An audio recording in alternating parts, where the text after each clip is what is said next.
사랑하는 청취자 여러분, 혹시 지금 마음이 지치고 몸이 아파 무너지는 듯한 시간을 지나고 계십니까? 세상은 때로 우리에게 상처를 주고, 나이 들며 몸은 약해지고, 마음은 외로움으로 흔들리곤 합니다. 그러나 오늘 성경은 분명히 말합니다. 너는 혼자가 아니며 하나님은 치유와 회복의 하나님이시다. 이 시간 성경 속에서 전해지는 29절의 말씀을 통해 몸과 마음을 어루만지는 하나님의 음성을 함께 들어보겠습니다. 1장 상한 마음을 치유하시는 하나님. 사랑하는 청취자 여러분, 우리가 함께 나눌 첫 번째 약속은 상한 마음을 치유하시는 하나님입니다. 성경 시편 147편 3절은 이렇게 말씀합니다. 그가 상심한 자들을 고치시며 그들의 상처를 싸매시는도다. 얼마나 놀라운 약속입니까? 우리는 살아가면서 마음에 크고 작은 상처를 입습니다.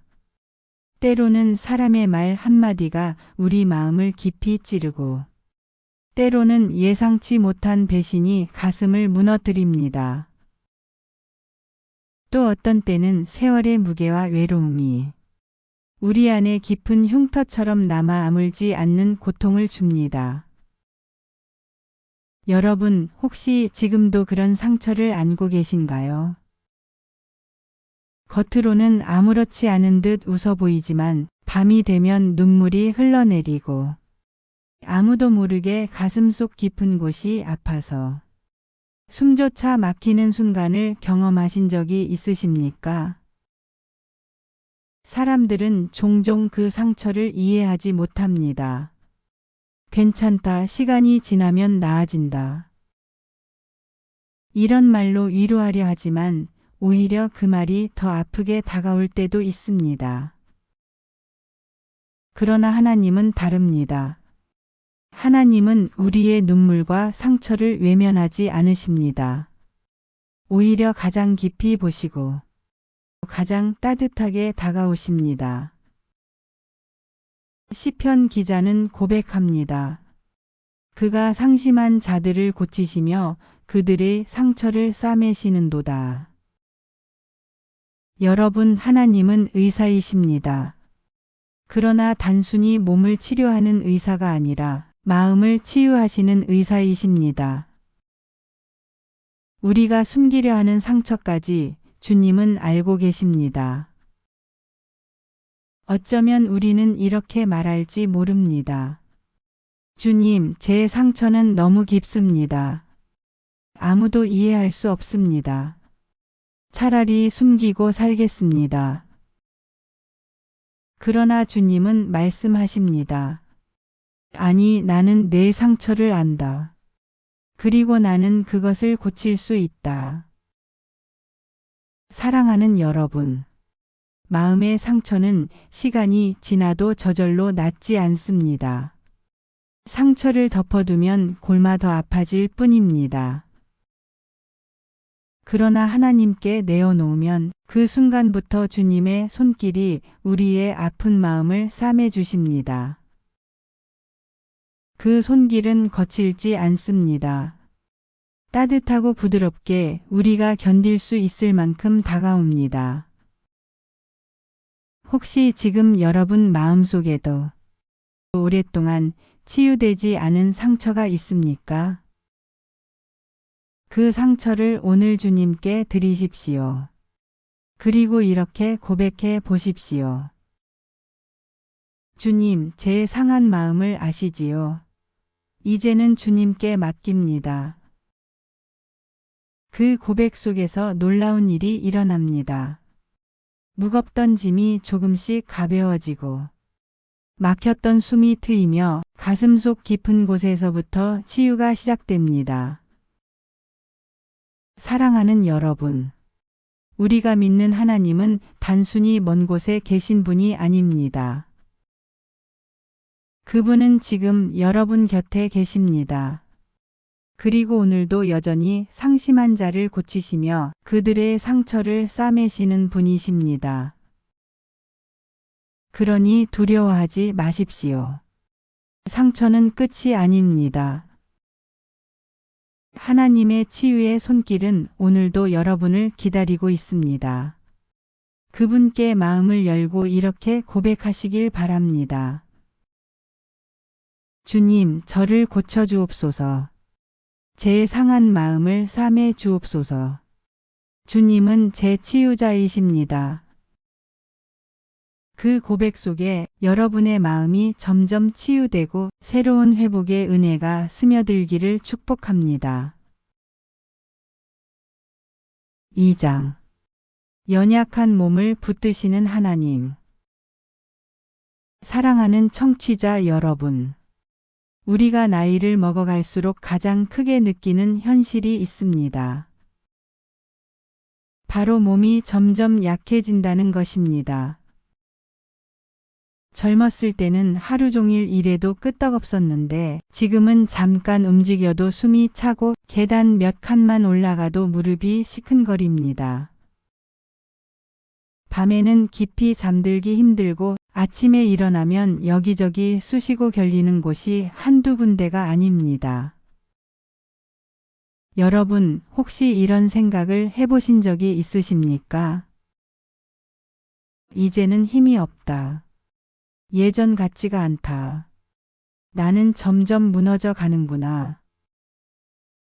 그래서 마음도 함께 약해지고 앞으로 더는 살 힘이 없으면 어쩌나 하는 두려움이 몰려올 때도 있습니다.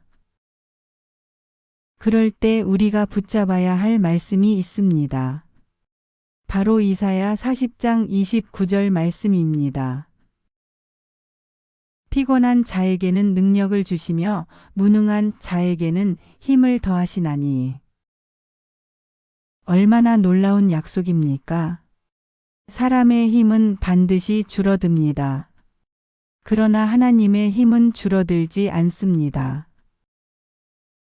내 힘은 떨어져도 내 기운은 다해도 하나님께서 주시는 힘은 언제나 새롭습니다. 사랑하는 여러분, 생각해 보십시오. 우리가 숨을 쉬는 것조차 하나님의 은혜 아닙니까? 오늘 하루를 버틸 수 있는 것, 여전히 걸을 수 있는 것, 아직도 기도할 수 있는 것. 이 모든 것이 하나님의 힘을 더씹었기 때문입니다. 때때로 우리는 이렇게 기도해야 합니다. 주님, 제 몸은 연약합니다.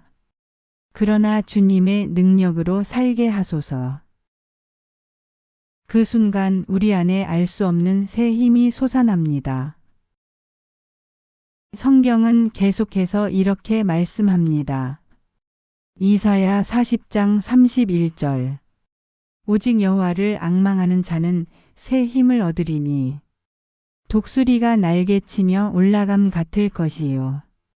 다른 박질하여도 곤비하지 아니하겠고 걸어가도 피곤하지 아니하리로다. 청취자 여러분, 얼마나 힘이 되는 말씀입니까? 우리의 육신은 분명히 나이를 먹고 약해집니다. 그러나 하나님을 바라볼 때 새 힘을 얻습니다. 이 새 힘은 단순히 근육의 힘이나 체력의 회복이 아니라 마음을 일으키는 힘, 믿음을 굳게 하는 힘, 그리고 다시 일어나 하루를 살아갈 수 있게 하는 힘입니다. 혹시 지금 병상에 누워 계신 분 계십니까? 몸이 무거워서 하루하루가 힘겹게 느껴지십니까? 그럼에도 불구하고 하나님은 말씀하십니다. 내가 피곤한 자에게 능력을 주겠다. 무능한 자에게 힘을 더하겠다. 사랑하는 여러분, 우리의 몸은 약해져도 하나님의 능력은 날마다 새롭습니다. 그러니 낙심하지 마십시오. 오늘도 이렇게 고백해 보시기 바랍니다.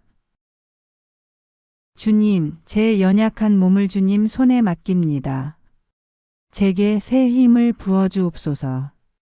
주님의 능력으로 오늘을 걷게 하옵소서. 그 고백 위에 하나님의 능력이 임하고 새 힘이 부어져 다시 걸을 수 있고 다시 찬양할 수 있게 될 줄 믿습니다. 사랑하는 여러분, 기억하십시오. 내 힘은 줄어들어도 하나님의 힘은 결코 줄어들지 않는다. 오늘도 그분의 능력 안에서 여러분의 연약한 몸이 새 힘을 얻기를 간절히 축복합니다. 3장. 눈물을 아시는 하나님. 사랑하는 청취자 여러분. 살다 보면 눈물이 저절로 흐르는 순간이 있습니다.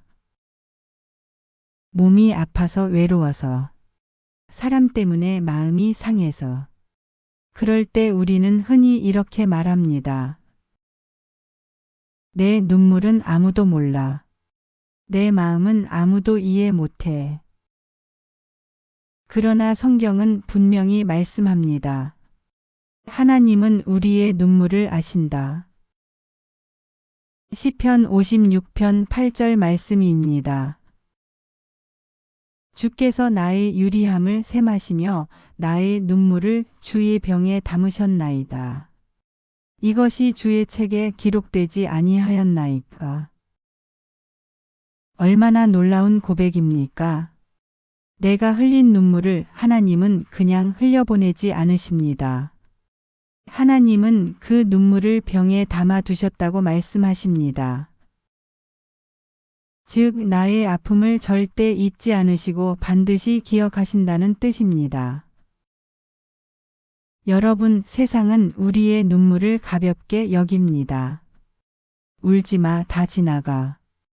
그 정도 아픔은 다 있는 거야. 이런 말이 때로는 위로가 되지 않고 오히려 더 외롭게 느껴질 때가 있습니다. 그러나 하나님은 다르십니다. 하나님은 우리의 눈물을 귀하게 여기십니다. 한 방울도 버려지지 않게 다 간직하시고 기록해 두십니다. 그리고 언젠가 반드시 그 눈물을 기쁨으로 바꾸실 것이라 약속하셨습니다. 시편 30편 5절에 이런 말씀이 있습니다. 울음이 기숙할지라도 아침에는 기쁨이 오리로다. 즉, 오늘의 눈물이 영원히 계속되는 것이 아니라는 뜻입니다. 밤이 깊어도 반드시 아침은 옵니다. 마찬가지로 눈물이 흐르는 밤이 있어도 반드시 기쁨의 아침이 찾아옵니다. 청취자 여러분, 혹시 지금 눈물 속에 계신가요? 홀로 병실에서 혹은 깊은 새벽 방 안에서 눈물을 삼키고 계십니까? 그 눈물은 헛되지 않습니다. 하나님께서 보고 계시고, 기억하시고, 간직하십니다. 그리고 반드시 그 눈물을 닦아주실 날이 옵니다. 요한계시록 21장 4절은 이렇게 말씀합니다. 모든 눈물을 그 눈에서 씻기심에 다시는 사망이 없고 애통하는 것이나 곡하는 것이나 아픈 것이 다시 있지 아니하리니. 사랑하는 여러분, 이 약속을 붙드시기 바랍니다.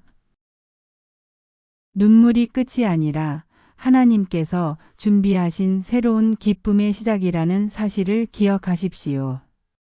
그러니 오늘도 이렇게 고백해 보십시오. 주님, 제 눈물을 아시는 분은 오직 주님뿐입니다. 주님께서 이 눈물을 기쁨으로 바꿔주실 것을 믿습니다. 그 믿음의 고백이 여러분 마음에 평안을 주고 여러분의 눈물을 새로운 소망으로 바꾸어 줄 것입니다. 사랑하는 청취자 여러분, 여러분의 눈물은 헛되지 않습니다. 하나님이 알고 계십니다. 그리고 언젠가 반드시 그 눈물을 기쁨으로 바꿔주실 것입니다. 4장. 회복을 약속하시는 하나님. 사랑하는 청취자 여러분. 우리 인생에는 아픔이 있습니다. 몸의 병으로 고통당할 때가 있고 사람과의 관계 속에서 깊은 상처를 입을 때도 있습니다.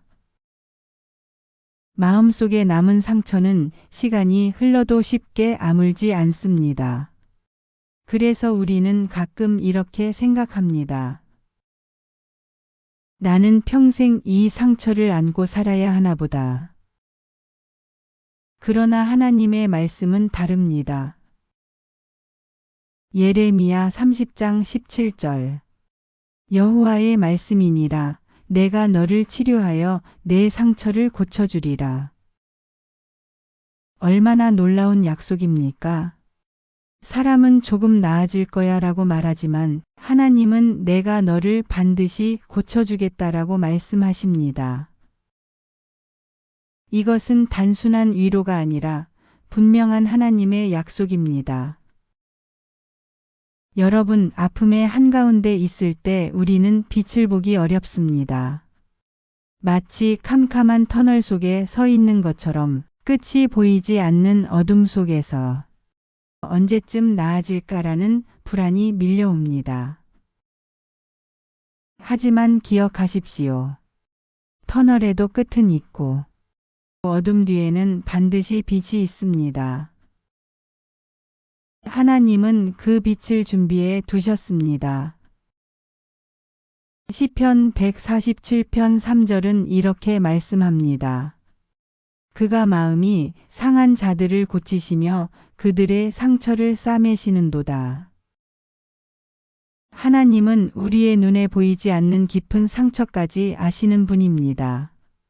사람은 모르는 내 마음의 흉터. 그 누구에게도 말하지 못한 고통까지도 하나님은 다 아시고 싸매 주십니다. 그리고 치유는 단순히 상처가 없어지는 것이 아닙니다. 하나님께서 주시는 치유는 상처가 오히려 새로운 힘이 되고 아픔이 오히려 믿음을 단단하게 세워주는 회복입니다. 사랑하는 청취자 여러분. 혹시 아직도 마음에 남아있는 오래된 상처가 있습니까? 혹시 지금도 몸의 병으로 힘겨워하고 계십니까? 그렇다면 오늘 이 약속을 붙드시기 바랍니다. 내가 너를 치료하여 내 상처를 고쳐주리라. 이 약속은 먼 미래의 희망이 아닙니다. 오늘 이 순간에도 하나님은 여러분의 상처를 어루만지고 계십니다. 눈에 보이지 않아도 하나님은 회복의 일을 시작하고 계십니다. 그리고 반드시 여러분의 산속에 새로운 빛을 비추실 것입니다. 사도 베드로도 이렇게 고백했습니다. 베드로전서 5장 10절. 모든 은혜의 하나님 곧 그리스도 안에서 너희를 부르사 잠시 고난을 당한 너희를 친히 온전하게 하시며 굳건하게 하시며 강하게 하시며 터를 견고히 하시리라. 즉 우리의 고난은 잠시일 뿐이고 하나님은 반드시 우리를 회복시키시겠다는 약속입니다. 청취자 여러분, 오늘 여러분의 아픔을 주님께 맡겨 보십시오. 그리고 이렇게 고백해 보십시오. 주님, 제 상처를 아시는 분은 주님뿐입니다. 주님의 손길로 저를 치유해 주옵소서. 그 고백이 여러분의 삶 속에 새로운 희망의 문을 여는 순간이 될 것입니다. 상처는 끝이 아닙니다. 상처는 하나님께서 회복을 시작하시는 자리입니다. 그리고 반드시 새로운 빛이 여러분의 길 위에 비추게 될 것입니다. 5장. 영원한 소망. 예수 그리스도. 사랑하는 청취자 여러분, 오늘 우리가 붙잡아야 할 마지막 약속은 바로 영원한 소망 예수 그리스도입니다. 성경 베드로전서 2장 24절은 이렇게 말씀합니다. 친히 나무에 달려 그 몸으로 우리 죄를 담당하셨으니 이는 우리로 죄에 대하여 죽고 의에 대하여 살게 하려 하심이라. 그가 채찍에 맞음으로 너희가 나음을 얻었나니. 얼마나 놀라운 말씀입니까? 우리의 치유는 이미 2000년 전 십자가에서 시작되었습니다. 예수님이 채찍에 맞으실 때 우리의 아픔도 함께 짊어지셨습니다. 예수님이 십자가 위에서 고통을 당하실 때 우리의 상처도 함께 새로워지는 은혜가 열렸습니다. 여러분, 인생의 모든 질병과 고통은 두렵습니다. 그러나 우리는 기억해야 합니다. 예수님께서 이미 우리의 연약함을 대신 지셨다는 사실을요. 그래서 우리의 육신은 점점 쇠약해져도 우리의 영혼은 날마다 새로워질 수 있습니다. 고린도후서 4장 16절 말씀입니다. 그러므로 우리가 낙심하지 아니하노니 우리의 겉사람은 낡아지나 우리의 속사람은 날로 새로워지도다. 나이가 들고 몸은 점점 약해지지만 주 안에 있는 우리의 영혼은 날마다 새 힘을 얻습니다. 예수 그리스도가 우리의 소망이시기 때문입니다. 청취자 여러분, 때로는 병이 낫지 않을 때도 있습니다. 기도했지만 여전히 육신의 연약함이 남아 있을 수 있습니다. 그러나 기억하십시오. 예수님 안에 있는 소망은 단순히 이 땅의 건강만이 아닙니다. 그분은 우리의 영혼을 영원히 살리시는 분입니다. 그 소망은 무너지지 않습니다. 요한복음 11장 25절에서 예수님은 이렇게 말씀하셨습니다. 나는 부활이요 생명이니 나를 믿는 자는 죽어도 살겠고 무릇 살아서 나를 믿는 자는 영원히 죽지 아니하리니. 이 말씀은 우리가 죽음을 두려워하지 않게 합니다. 육신은 언젠가 흙으로 돌아가지만 우리의 영혼은 영원히 주님과 함께 거하게 됩니다. 사랑하는 여러분, 예수님은 단순히 우리의 질병을 치료하시는 분이 아닙니다. 그분은 영원한 생명을 주시는 분, 절망 속에서도 희망을 주시는 분이십니다. 우리가 의지할 마지막 그리고 궁극적인 치유자는 바로 예수 그리스도이십니다. 그러니 우리가 붙잡아야 할 약속은 분명합니다. 예수님이 채찍에 맞으심으로 우리는 이미 나음을 얻었습니다. 그분이 십자가에서 흘리신 피로 우리는 새로운 생명을 얻었습니다. 그리고 그 부활의 능력으로 우리는 영원한 소망을 가집니다. 청취자 여러분, 혹시 지금 병상에 누워 계신가요? 혹은 마음속 깊은 상처로 힘겹게 하루를 버티고 계신가요? 여러분의 시선을 십자가로 돌려 보십시오. 거기서 예수님의 음성을 들을 수 있습니다. 내가 너를 사랑한다. 내가 너를 위해 채찍에 맞았다. 내가 너를 결코 버리지 않는다. 이 약속은 단순한 위로가 아닙니다.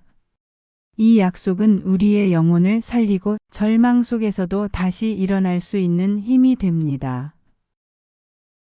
사랑하는 여러분, 오늘 이 말씀을 마음에 새기십시오.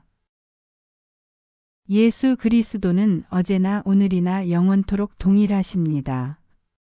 그분 안에서 우리의 치유는 이미 시작되었고, 그분 안에서 우리의 소망은 영원히 흔들리지 않습니다. 그러니 이렇게 고백해 보십시오. 주님, 제 삶의 마지막 소망은 예수 그리스도이십니다. 십자가의 사랑을 믿고 부활의 능력을 의지합니다. 그 순간 우리의 마음 속에는 세상이 줄 수 없는 평안과 소망이 차오를 것입니다. 그리고 우리는 분명히 알게 될 것입니다. 영원한 소망 예수 그리스도. 그분만이 우리의 영원한 치유자이심을. 사랑하는 청취자 여러분. 오늘 우리는 하나님을 만났습니다. 상한 마음을 고치시는 하나님, 연약한 몸을 붙드시는 하나님, 눈물을 기억하시고 회복을 약속하시는 하나님. 그리고 마지막으로 십자가에서 이미 완전한 치유를 이루신 예수 그리스도를 고백했습니다. 이 고백은 단순한 말이 아닙니다. 이것은 우리의 삶을 붙드는 영원한 소망입니다. 주님, 제 회복은 오직 주님께 있습니다. 이 고백 속에서 주님의 평안과 위로가 여러분의 마음과 몸을 덮을 것입니다. 그러니 오늘도 담대히 선포하십시오. 주님, 저의 치유는 이미 시작되었습니다. 그 믿음이 여러분의 삶을 밝히고 새로운 회복의 길로 인도할 줄 믿습니다. 오늘 이야기가 도움이 되셨다면 구독과 좋아요, 알림 설정까지 정중히 부탁드립니다.